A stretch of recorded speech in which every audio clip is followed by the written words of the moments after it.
जैसे हर चीज़ में अखलाक और तमीज़ की ज़रूरत है, उसी तरह ईमेल्स लिखने में, स्पेशली बिज़नेस कम्युनिकेशन के लिए ईमेल्स लिखने में एक तहज़ीब और अखलाक की ज़रूरत है। उसके क्या तरीके हो सकते हैं और कैसे आप अपना अच्छा इंप्रेशन दे सकते हैं, ना कि किसी को मिसअंडरस्टैंडिंग दें कि आप गुस्ताख हैं या कोई ऐसी बात। तो उसके कुछ पॉइंट्स देखते हैं। मुखातिब कैसे किया जाए, और उसमें कुछ ये आपको आइडियाज़ दिए गए हैं कि आपने फॉर्मल टर्म्स में एड्रेस करना है या मिस्टर या मिस, और लास्ट नेम के साथ आप उसको यूज़ करें। अगर आपको नाम नहीं मालूम तो आप सर या मैडम करके उनको मुखातिब कर सकते हैं। डियर का इस्तेमाल, कुछ अर्सा पहले एक स्टूडेंट थे, उन्होंने मुझे ईमेल की और उसमें उन्होंने लिखा हुआ था dear can you send me this information. तो उनको मैंने करेक्ट किया कि डियर का इस्तेमाल आप नाम के साथ करते हैं।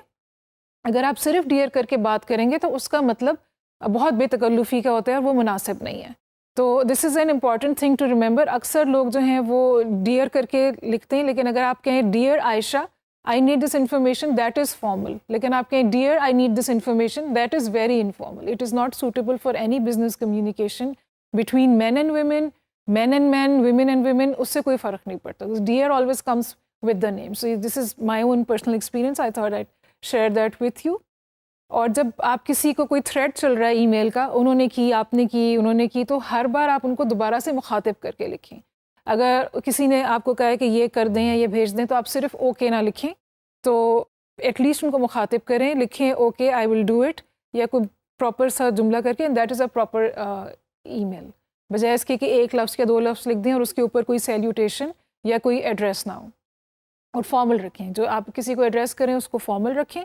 कुछ सूरतें हैं जिसमें आप उसको इनफॉर्मल कर सकते हैं, वो भी हम अभी देखते हैं। जब ये तो था बिगिनिंग, अब आप उसको जब एंड करेंगे तो उसको क्लोजर भी आपने प्रॉपर्ली लिखना है। उसमें पहले तो ये कि आप अपने नाम से पहले बेस्ट लिख के भी लिख सकते हैं, सिर्फ best, that is also the done thing. Best regards भी लिख सकते हैं, सिर्फ रिगार्ड्स भी लिख सकते हैं, विच इज़ माई फेवरेट। और उसके अलावा बेस्ट विशेज़ भी लिख सकते हैं, जो कि थोड़ा सा पर्सनल है, फॉर्मल है, बट थोड़ा सा पर्सनल की साइड पे जा रहा है।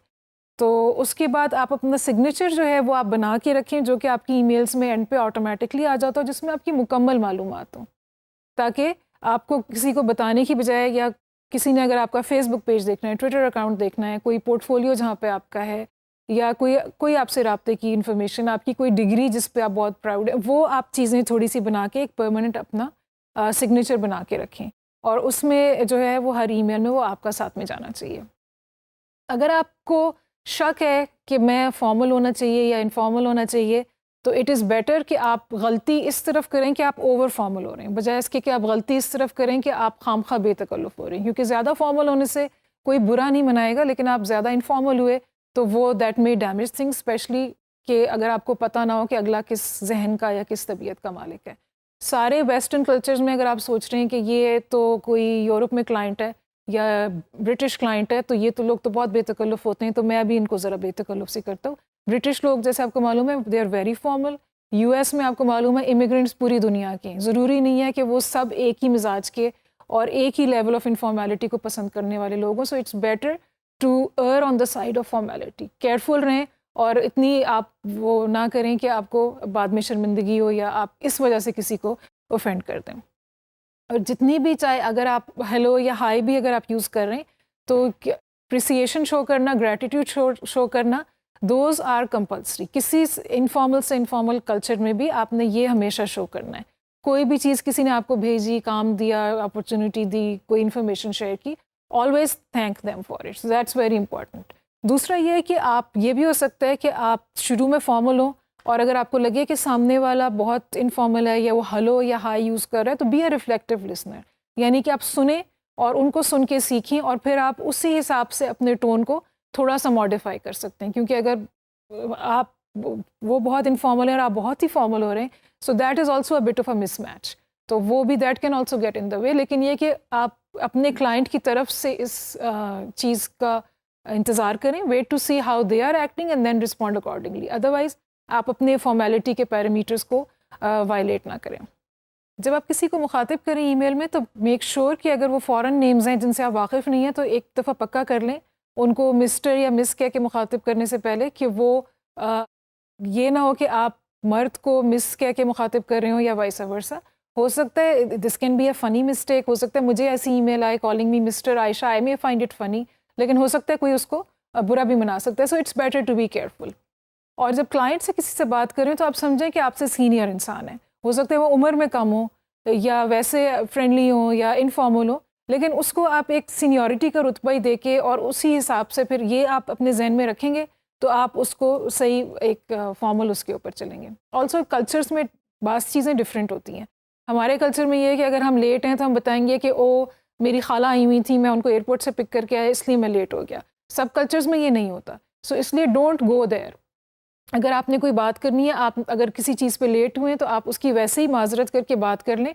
Don't go into too much personal detail and personal narrative of your own life, because in a lot of cultures that's not welcome. लोग उसको इतना अच्छा नहीं समझते, लोग समझते हैं कि ये हमें क्यों बता रहा है। एक वो बाउंड्री जो है वो उनको लगता है वायलेट सी हो रही है। So be careful of that. Magic word school में बच्चों को सिखाए जाते हैं, thank you, please, excuse me वगैरह, और बिजनेस कम्युनिकेशन में ये बहुत इंपॉर्टेंट है। उसके कुछ फ्रेजेस हैं ताकि आपको यूज़ करने में आसानी हो। आप कह सकते हैं thank you for your prompt reply, आप कह सकते हैं I appreciate your support and trust. अगर किसी ने आपको कोई काम असाइनमेंट दिया है या किसी और तरह आपको सपोर्ट दी है, किसी ने आपने किसी को मेंटर रिक्वेस्ट की कि आप मुझे मेंटर करें, मेरे टीचर बने, उन्होंने एक्सेप्ट किया है, तो आप ये लिख सकते हैं please clarify these 2 points so we are on the same page। तो instead of saying clarify these 2 points you should always say please. कोई भी जब कमांड आप दें उसको प्लीज़ के साथ दें, बेशक आपका सबऑर्डिनेट ही क्यों ना हो। That's good communication. और अगर कोई आप रिस्पॉन्ड टाइम पे नहीं कर सके, सो ऑलवेज से I apologise for not responding earlier, but not without going into any details और long stories of what happened in your house और in your family etcetera. Email addresses बड़े मज़े मज़े के होते हैं लोगों के। फेसबुक के जो उनके नाम रखे हुए होते हैं वो भी प्रिंस और प्रिंसेस और क्यूटी और पता नहीं इस तरह के। लेकिन जब आप बिज़नेस ईमेल आप करें तो यू मेक श्योर कि आपने एक प्रॉपर सा ईमेल एड्रेस बनाया हो और उसमें कोई ऐसी चीज़ें ना हो जिससे आप नॉन सीरियस या अनप्रोफेशनल लग रहे हो। उसमें अगर आपको ये शौक़ है करने का तो आप फिर वो पर्सनल ईमेल अलग रखें और प्रोफेशनल ईमेल्स के लिए अलग रखें। उसमें या तो आप अपनी कंपनी का नाम रखें या आप अपना पहले नाम का इनिशियल और दूसरा पूरा नाम, जैसे अगर मेरा नाम आयशा फजलुर रहमान है तो मैं AF रहमान रख सकती हूँ या आयशा F रहमान रख सकती हूँ अपना email address. So that should be a formal one, it should not be a silly one like owl girl या कोई इस तरह की चीज़ होनी चाहिए, क्योंकि again it gives an impression, everything is giving an impression.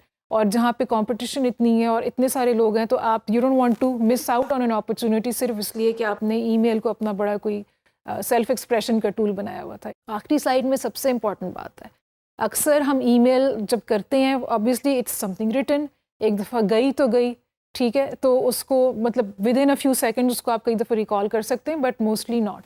तो इसलिए जब आप कोई किसी चीज़ पे आपको अनप्लेजेंट फीलिंग्स हैं, आपको गुस्सा चढ़ा हुआ है या आप डिसअपॉइंटेड हैं या आप बहुत हर्ट हैं, उस वक्त ईमेल किसी सूरत नहीं भेजनी चाहिए।